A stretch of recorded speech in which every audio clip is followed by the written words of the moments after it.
Bonjour les cousettes. Alors pour cette couture, il vous faudra deux rectangles de 30 cm par 46 cm. Il vous faudra également un morceau de sangle, deux mousquetons en D,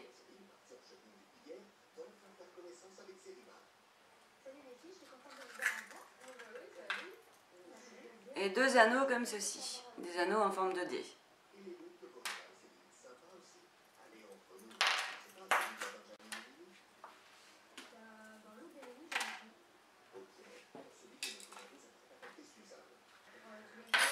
Pour la première étape, on va placer nos deux tissus endroit contre endroit. Vous recouvrez vos tissus l'un sur l'autre, bien bord à bord. Et ensuite, vous fixez tout le tour.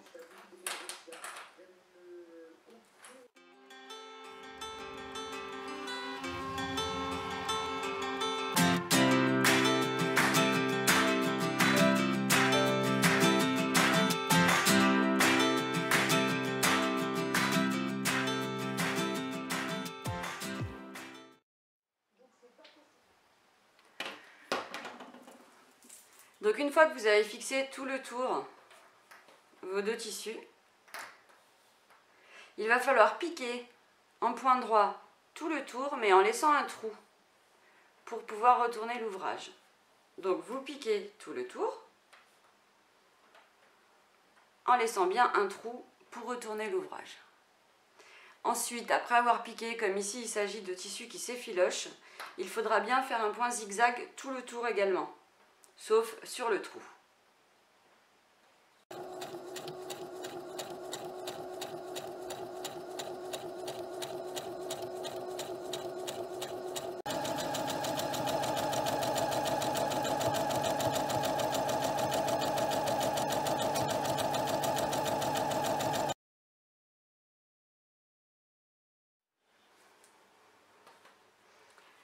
Donc une fois que vous avez cousu tout le tour en laissant un trou,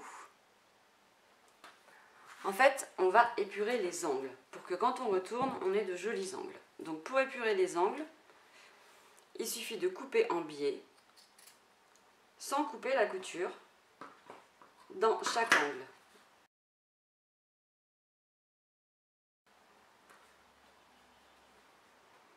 On coupe en biais.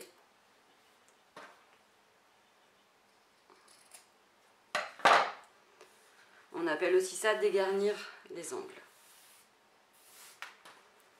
Une fois que vos quatre angles sont bien dégarnis, il vous reste à retourner à l'endroit. Donc on passe toute la matière par le trou. On rentre sa main à l'intérieur pour bien pousser les angles.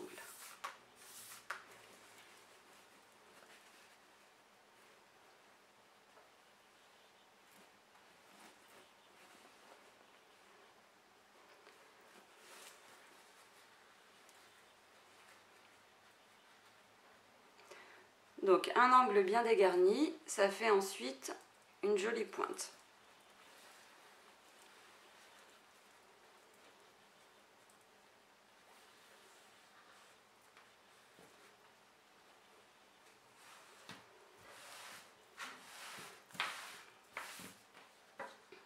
Vous pouvez couper tous vos petits fils qui dépassent.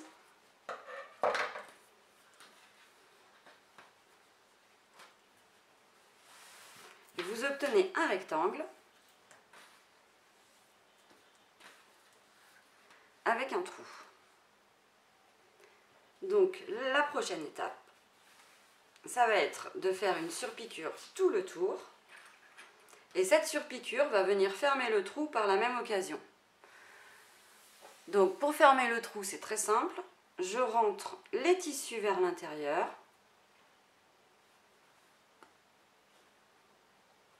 Et j'épingle ou je fixe avec des petites pinces.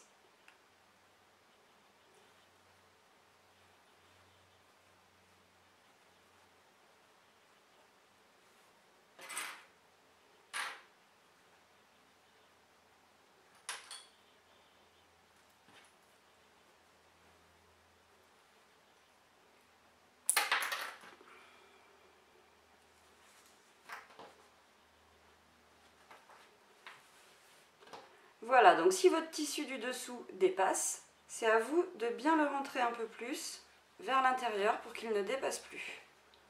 Et vous remettez votre petite pince. Vous devez vous retrouver avec un rectangle parfait, que vous allez surpiquer cette fois-ci tout le tour à 2 ou 3 mm du bord en point droit.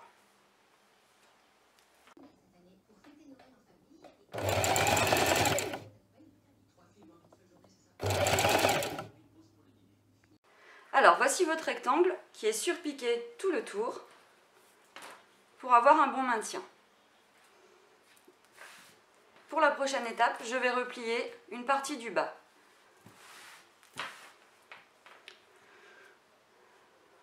Je vais replier à 16 cm du bas.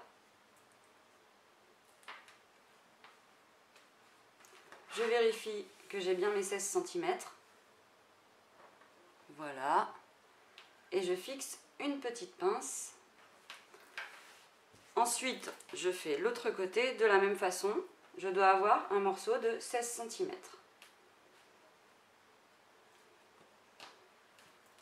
Et je fixe aussi avec une petite pince.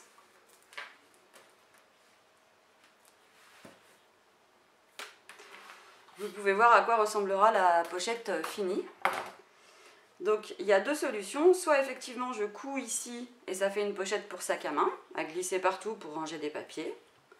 Soit l'autre solution, c'est d'insérer des anneaux afin de pouvoir mettre une anse. Pour insérer les anneaux, je vais glisser un morceau de simili-cuir assez fin dans ma boucle en D.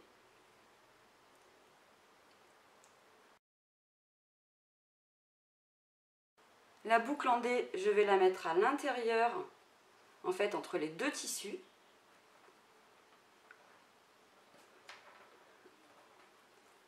Elle devra juste dépasser un tout petit peu. Et je viens mettre une pince pour tenir cette boucle.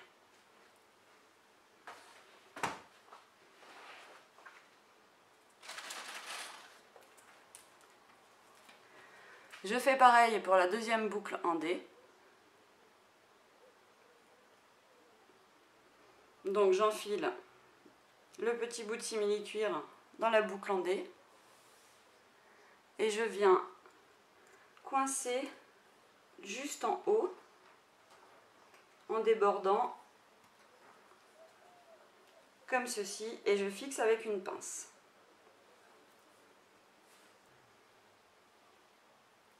Donc j'ai plus qu'à coudre tout le long ici en prenant bien tous mes tissus et tout le long ici. Je commence et je termine à chaque fois par un point avant-arrière.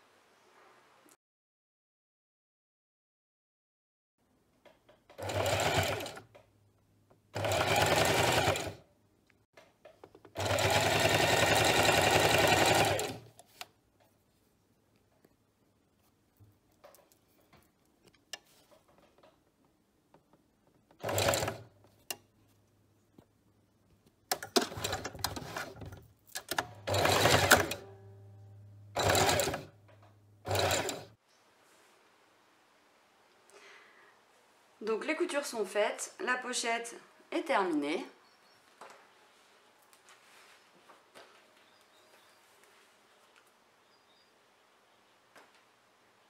Il ne reste plus qu'à fabriquer les anses. Pour fabriquer les anses, on prend deux mousquetons avec un anneau en D. On prend également 1,10 m à 1,30 m de sangle, vous pouvez mesurer sur vous.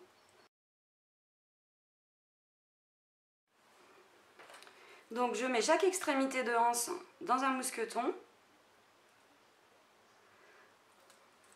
Et là j'ai deux solutions, soit je fais un point à la machine, soit comme j'ai fait ici, je fixe avec dérivé.